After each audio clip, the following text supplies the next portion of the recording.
이제 본격적으로 이제 6시 11분 지나가고 있는데요. 여러분들 더블탭 누르면 좋아요가 됩니다. 더블탭 부탁드리고요. 좋아요 부탁드리고 위에 구독 버튼 꾹 눌러주시면 월화수 오후 6시 센터필드 라이브 찾아뵙고 있습니다. 좋아요, 구독 부탁드리면서 본격적으로 진보보수 좌우 읽기 먼저 들어가 보도록 하겠습니다. 일단 진보적인 경향신문은 이란 공격에 대해서 미국이 정당성이 없다라고 정확히 미국이 잘못했다라고 확 집어줬어요.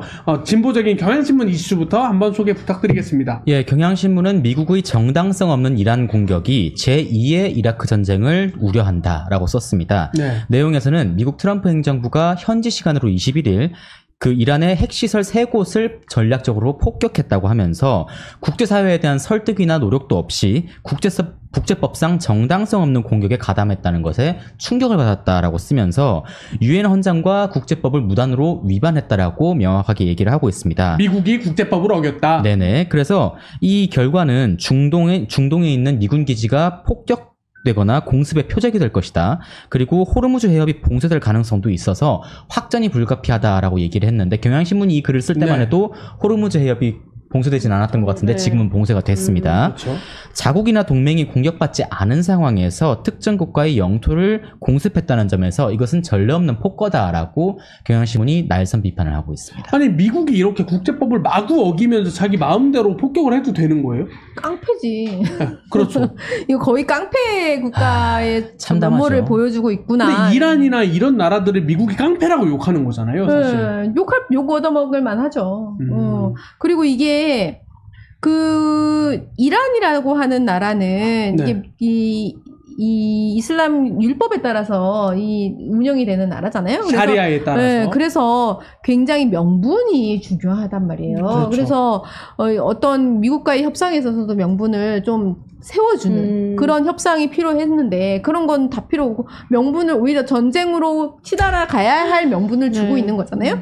그래서 트럼프의 이런 판단이 과연 어떻게 나온 건지 전 도저히 납득이 안 되고 이게 전 세계를 경제 불황의 늪으로 빨려 들어가게 만들어버리는 굉장히 위험한 선택을 했다라는 생각이 들어서 정말 원흉이다 그런 생각이 들어요. 왜 그러는 거야? 전부 다 이제 물음표인 것 같아요. 왜? 전부 다 그 그렇죠. 얘기만 하고 주말에 있어요. 갑자기. 네.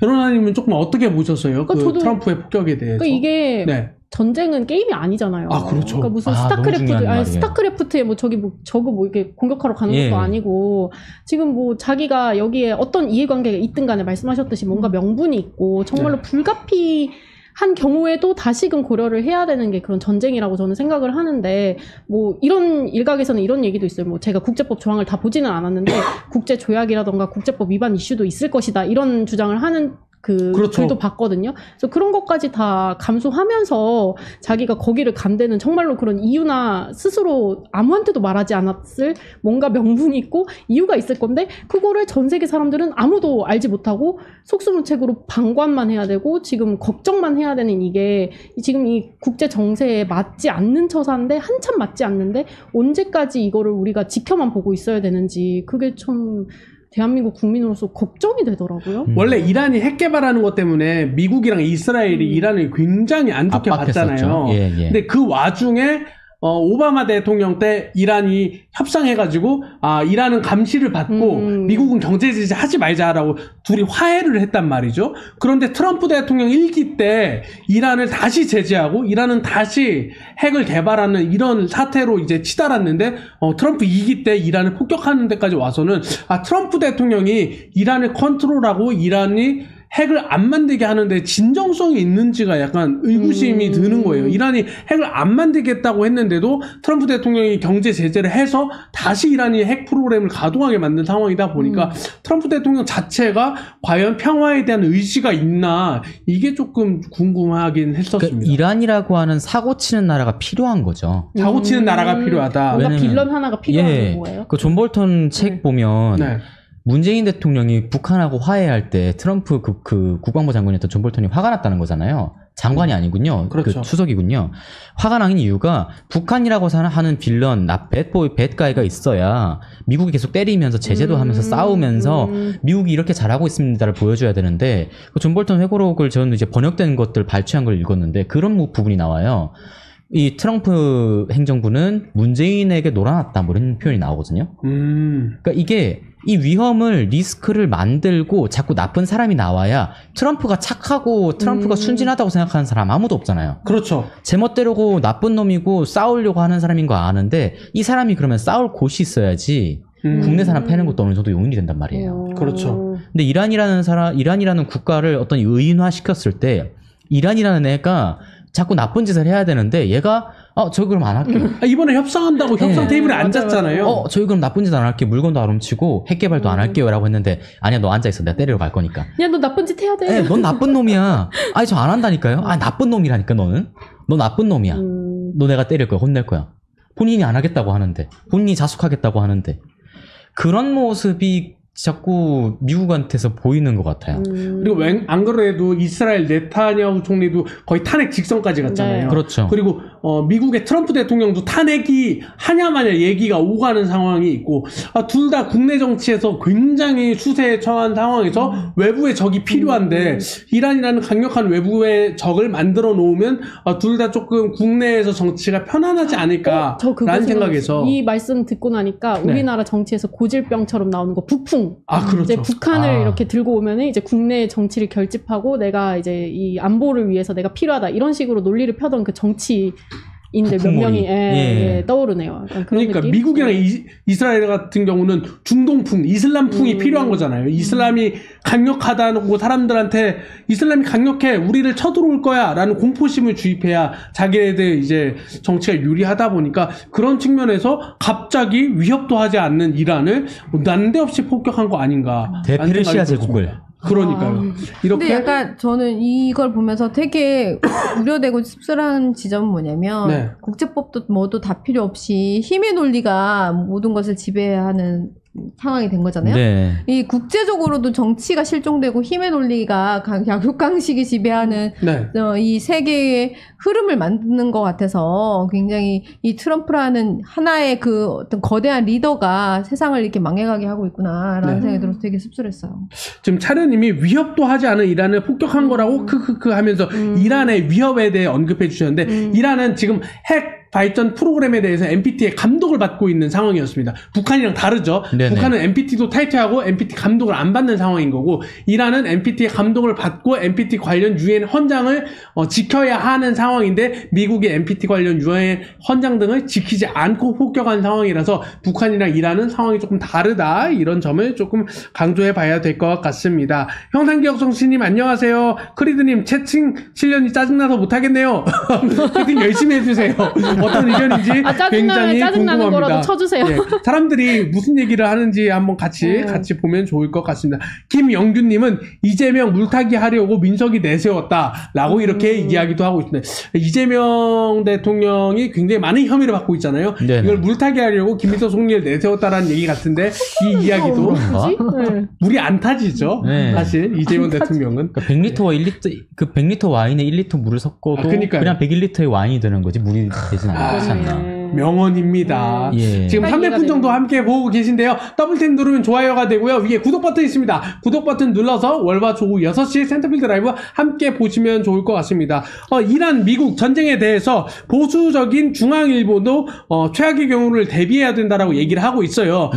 중앙일보의 의견도 한번 소개 부탁드리겠습니다. 중앙일보에서는 시계 제로에 접어든 중동 정세, 최악의 경우까지 대비를 해야 된다라고 하면서 이 중동 사태에 대한 전망을 내놨는데 이번 사태가 단기간에 해소될 가능성은 적어 보인다라고 정확하게 얘기를 했고요. 이란은 이스라엘 공격을 재개했고 이 중동 내 미군 기지 공격에도 나설 수 있다라고 얘기를 했습니다. 그러면서 중동발 원유 공급 그 차질로 인해서 유가 급등 그리고 물가 상승, 기업의 수익성 악화 등이 우려가 된다. 이거 사실 예견되는 거잖아요. 그렇죠. 호르무즈 해협은 전 세계 원유의 5분의 1이 지나는 것. 그러니까 원유 생산이 전 세계로 뻗어져 나가는 어떤 교두보 역할을 하고 있는데 대한민국이 수입하고 있는 중동 원유의 99%가 호르무즈 해협을 거쳐옵니다. 전부네요. 전부라고 볼 수 있겠죠. 그리고 북한으로서는 핵무기 없는 이란에 닥쳐온 이 위기를 보면서 핵무기 고도화에 박차를 가할 가능성이 있다. 여러모로 대한민국에도 좋지 않은 상황이 올 것이다라고 예견하고 있습니다. 역시 중앙일보는 약간 보수적인 곳답게 경제 이슈를 주목하고 미국 탓을 하진 않았어요. 네. 미국이 국제법 위반했다는 얘기는 전혀 안 하고 북한 같은 경우 조금 핵 개발에 더욱 박차를 가하지 않겠느냐 이런 얘기를 했어요. 이란의 상황을 보면서 북한이 무슨 생각을 할까요? 한번 이것도 짚어봐야 될 것 같아요. 제가 북한 지도자라고 한다면 네. 내가 핵 개발을 빨리 하길 정말 잘했다. 이런 생각을 하지 않을까. 다행이다. 이 트럼프라고 하는 사람의 특징이 약한 자에게는 더 강하게 하고 강자에게는 약한 측면이잖아요. 네. 그렇죠. 핵을 가지고 있다는 게 얼마나 천만다행인지 모르겠다 이런 생각을 할 것 같아요. 그리고 이게 국제사회에 주는 시그널이라고 하는 게 분명히 존재한다. 네. 그래서 어떻게든 무슨 수단과 방법을 동원해서라도 일단은 핵을 가지고 있었어야 한다라는 인식을 좀 심어주는 게 아닌가라는 생각이 들어서 여러모로 좋지 않은 영향만 안 좋은 시그널을 주는 지금 네. 주고 있다 이런 생각이 좀 들어요. 그 예전에 우크라이나가 그 처음 소련에서 독립했을 때 우크라이나가 핵을 포기하면 미국이 보호해줄게라는 조항을 가지고 우크라이나가 핵을 포기했잖아요. 근데 결국 러시아가 우크라이나를 쳐들어오니까 미국이 보호해주지 않고 있잖아요. 이런 사례들을 봤을 때 약간 독재자들이라든지 제3세계 국가들이 핵 개발해야겠는데? 미국의 약속은 다 거짓말이고 핵만이 진실인데? 라는 이런 시그널을 받을 것 같아서 국제사회가 더 혼란스러워질 것 같다는 생각이 좀 들기는 했습니다.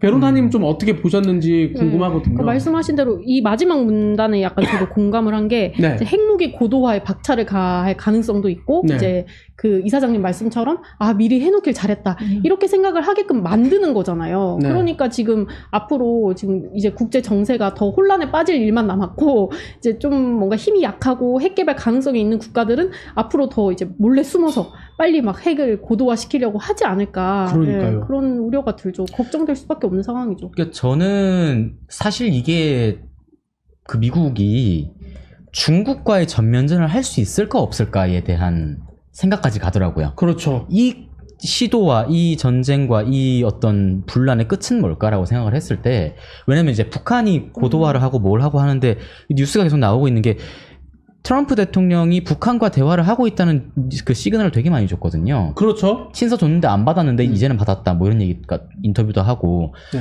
그 말은 북한을 지금 이란하고 이런 뭔가 중동에다가 이런 지금 말 그대로 폭탄을 터뜨렸는데 북한과의 얘기라든지 북한에 대한 고려가 없이 하진 않았을 것 같아요. 근데 북한을 건드리면 중국을 건드리는 게 될 수 있어서 그렇죠. 정말로 북한을 건드리는 건 최후의 일일 것 같은데 오히려 북한과 미국이 그럼 무슨 대화를 했을까가 되게 궁금해지기도 하는 거예요. 그러니까 이 와중에 북한은 야, 너 미국 너네 지금 핵 개발하는 나라들 다 때리고 다니는데 너도 나 때리려고 준비하는 거 아니야? 라는 이런 얘기를 할 거란 의심에 말이에요. 예. 어린 얘기를 미국이 할 거란 말이죠.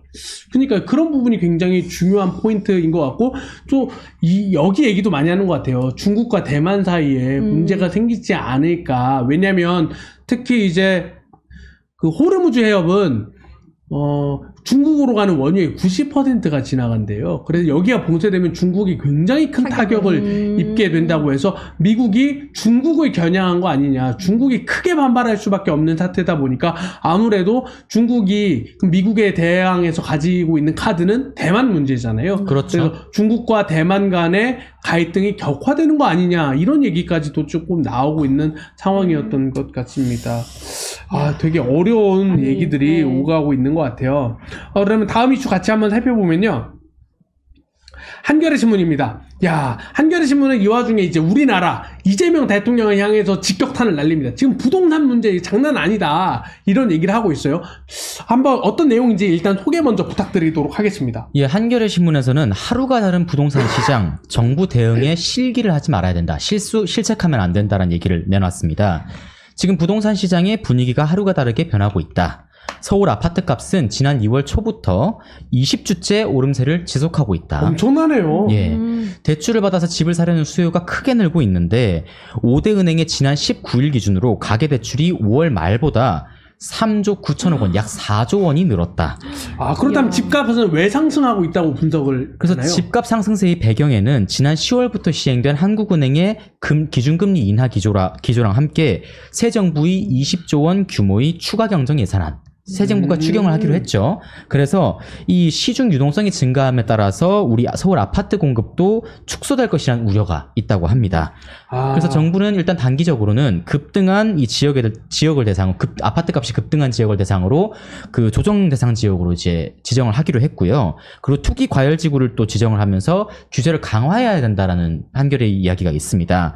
그래서 이 정부가 사실은 세금을 통해서 부동산 가격을 제어하는 일은 없을 것이다라고 이재명 당시 후보가 얘기하긴 했지만 한겨레 신문은 이른 시일 안에 금융, 세제, 공급 등을 총체적으로 아우르는 종합적인 부동산 대책이 나와야만 한다라고 얘기하고 있습니다. 근데 제가 인터넷 커뮤니티에서 봤는데 그 장난 아니래요. 임장을 3-4명씩 좆짜서 다니는데 그 최근에 판교나 분당 같은데 좆짜서 임장을 가면 3-4팀씩 앞에 기다리고 있다는 거예요. 그 정도로 지금 부동산 무조건 오른다. 그리고 인스타 같은데 혹시 쇼츠나 릴스 보셨어요? 그러면 자칭 뭐 회계 전문가, 부동산 전문가 지칭하는 사람들이 글 엄청 올리고 있어요. 그러니까 심리를 사야 된다고요? 네, 사야 된다고. 오르니까. 네, 무조건 사야 된다. 뭐 민주당 정부 한두 번 경험하냐. 이건 지금 무조건 사야지. 네. 지금 놓치면 마지막이다. 라고 굉장히 심리를 자극하는 글들이 뭐 인스타 릴스, 유튜브 쇼츠 이런 데 굉장히 많이 나오고 있더라고요. 그에 따라서 실제로도 가격이 움직이는 것 같고 좀 이런 상황에 어떻게 좀 대처해야 되는지도 궁금해요. 지금 뭐 앉은자리에서 1억씩 올랐다는 뭐 네. 경험담 이런 것들이 나오고 있기도 하잖아요. 네. 그래서 이게 저번에도 얘기했듯이 그러니까 굉장히 발빠른 대처가 좀 저는 굉장히 필요하다고 생각이 들어요. 이미 대출 그 금액도 굉장히 많이 늘었잖아요. 4조 원이나 늘었으면. 대출을 규제하는 것이 1차적으로는 좀 필요하다라는 그렇죠. 생각이 좀 들고 세제 개편이나 이런 것들은 좀 어렵다 치더라도 대출 규제부터 좀 먼저 시작을 해야 되지 않은가. 이거는 타이밍이 문제다. 빠른 대응이 좀 필요하다라는 생각이 좀 많이 드는데 일단은 이거는 너무나도 아주 기본적으로 이 경제를 이해를 하면 너무나 예측 가능한 모델인 거잖아요. 금리 인하했으면 일단은 집 사러 가죠. 당장에 민생 뭐 지원금이 나온다고 하고 유동성이 분명히 공급이 엄청나게 될 텐데 그러면 그 물이 흐르듯이 돈도 흐르게 되어 있고 어느 쪽에서는 고이게 되어 있는데 그러면 이것이 어디로 갈 것인가라고 했을 때 부동산으로 갈 거라는 예측은 누구나 할 수 있는 거잖아요.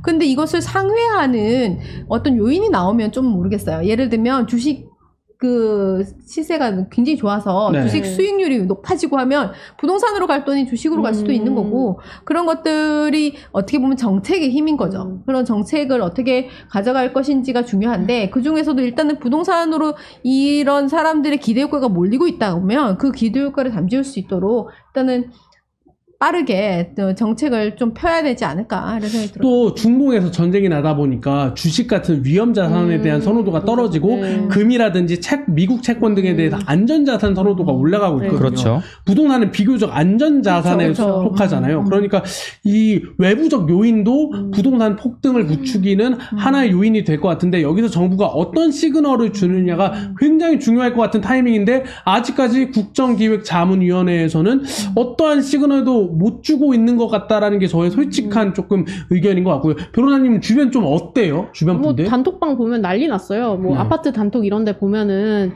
얼마 이하로는 내놓으면 안 된다. 지금 주변 단지가 뭐 얼마에 팔렸다고 하더라. 이런 얘기가 돌면서 뭐 이 가격 이하로는 팔면 안 되고 손해를 보니까 걷어들여야 된다. 이런 사람들도 되게 많고요. 저 주변 동기들 얘기도 들어보면은 이제 뭔가 처분을 해야 되는데 지금 자기는 그냥 처분이 목적인데도 불구하고 이제 그 호가를 보면 네. 내가 이 가격에 팔면 손해를 볼 것 같아서 못 팔겠다. 이런 사람들도 있어요. 그러다 보니까 거기 그 심리에 편승해서 계속 호가가 올라가고 부동산 가격이 올라가고 계속 그렇게 되는 것 같아요. 일반적인 부동산. 제 주변에 강남 부동산 단톡방 보니까 공인중개사가 관리하더라고요. 공인중개사가 어떻게 관리하냐면 전셋값이 최근에 좀 떨어지고 있었으니까 전셋값 떨어지지 않게 전셋값을 높게 잡은 다음에 차라리 그걸 받지 말라고 관리비를 받지 말라고 전세값을 유지하고 예. 관리비를 받지 않는 선에서 조정을 해서 이제 눈에 보이는 전세 호가라든지 이거를 최대한 유지하게 그렇게 사람들한테 이야기를 하기도 하더라고요. 그러니까 아무래도 이제 부동산 가격이 올라갈 거라는 기대 심리를 안고 가격을 관리하려는 시장 수요가 벌써부터 나오는 듯한 분위기인데 이거를 좀 선제적으로 어떻게 대처하느냐 봐야 되는데 이재명 정부에서는 인위적으로는 안 하겠다 그랬잖아요. 왜냐면 그렇죠. 문재인 정부에서 인위적으로 했다가 그때 난리가 났었으니까. 그래서 지금까지는 인위적으로 어떻게 손을 안 대는 것 같은데 이게 어떤 결과를 낳을지 조금 봐야 되는 것 같아요. 일단은 여기서 볼 게 일단 그 집값이 오를 거라고 예상이 되면 사람들이 매물을 걷어들이니까 공급이 제한이 되고 공급이 줄어들게 되는 거잖아요. 그러니까 공급을 어떻게 할 수 있는 방법은 없는 거잖아요. 지금 당장에 LH에서 뭐 집을 때려짓겠다 할 수 있는 것도 아니고. 당장 다음 달에 뚝딱 치울 수는 없으니까. 그러니까 이것은 공급을 어떻게 할 수 없다고 한다면 그러면 세제인데 세제에 대해서는 올리지 않겠다라고 공언을 한 상태에 이것도 못 한단 말이에요. 그럼 결국에는 그 대출 규제밖에 답이 없다. 규제. 지금 당장에 할 수 있는 대책은 그래서 대출 규제를 최대한 빨리 좀 단행해야 된다라는 게 제 생각이에요. 아 이게 분위기가 저도 지지난주까지만 해도 이제 부동산이 꿈틀댄다 얘기만 듣지 제가 체감을 못했거든요. 근데 이번 주부터는 단톡방이 서서히 분위기가 달라지고 있어서 이 기류를 감지해야 되지 않을까. 저도 단톡방에 지역 단톡방에 여러 군데 들어가 있는데 지역 단톡방이 평소에는 부동산 얘기를 주로 해요. 그러다가 이제 대선 되니까 정치 이야기만 하더라고요. 그런데 다시 부동산 얘기를 하기 시작했어요. 맞아. 부동산의 시즌이 왔습니다. 이거는 솔직히 말해서 노무현 문재인 정부의 잘못에 대한 후과이기 때문에 민주당에서 좀 제대로 이번에는 좀 처방을 했으면 좋겠다 이런 생각이 되고 있습니다.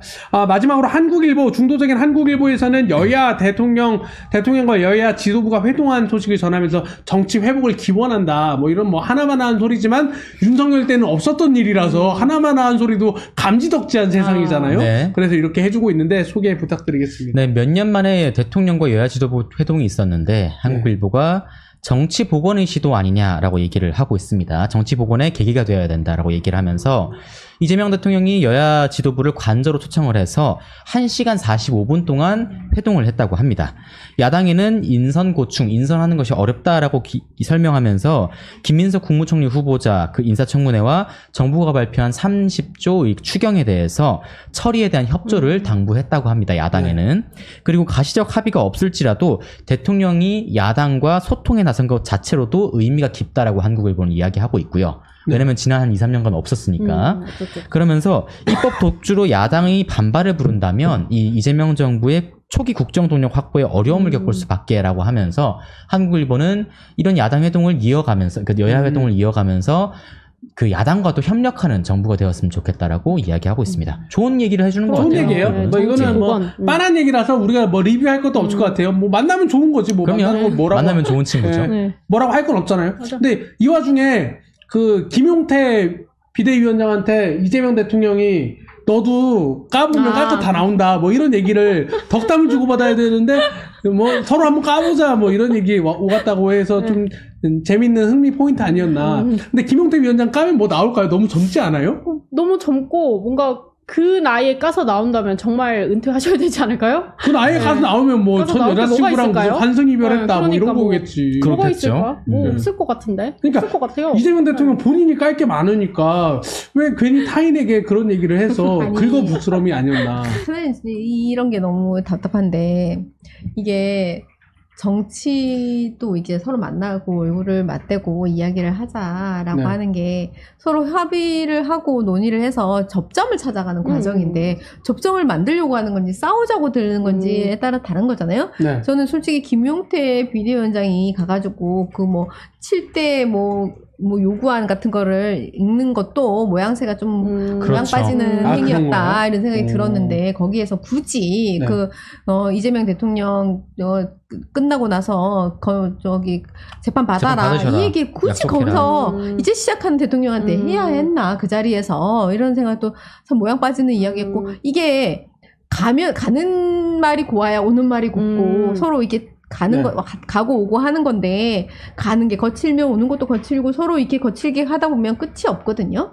그래서 서로가 좀 젠틀하게 좀 이야기를 풀어갈 수 있었으면 좋겠다. 그래도 한 나라의 야당, 여당 지도자의 대통령까지 되는 사람들끼리 이게 뭐 하는 짓인가 싶어요, 저는 솔직히. 서로 긁고 긁히는 현장이네요. 그러니까요. 아니, 약간 김용태 위원장이 얘기하는 거 보면 저런 얘기를 했다고? 아, 저런 걸 제시를 했구나.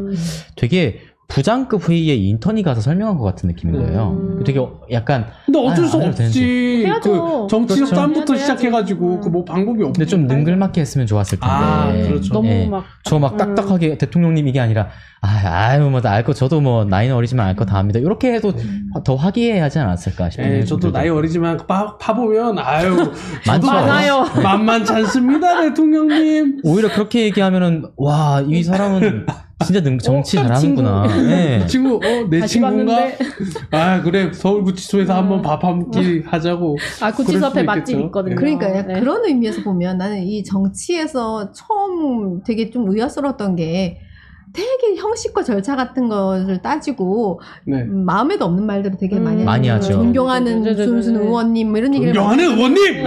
이런 얘기를 되게 많이 하잖아요. 그래서 저 가식적이다 이런 생각을 했는데 오히려 그 맞아요. 가식이 필요한 시기가 아닌가. 네. 지금은. 네, 이런 생각도 마저 들어요. 근데 중요한 것 같아요. 약간 겉으로 보이는 형식적인 예의가 되게 필요한데 요새는 그 예의마저도 안 하고 있잖아요. 네. 근데 여기서 대통령께서 이제 그렇게 젊은이 약간 치기 어린 걸로 보일 수도 있었겠지만 거기서 약간 포용력을 보여줬으면 맞아. 좀 더 리더십이 빛나는 그런 에피소드로 남지 않았을까 하는 생각이 MG인데 들어요. MG가 그런 얘기 할 수도 있지. 그러면 좋게 그래. 봐야지. 네, MG에 대한 이해가 아유.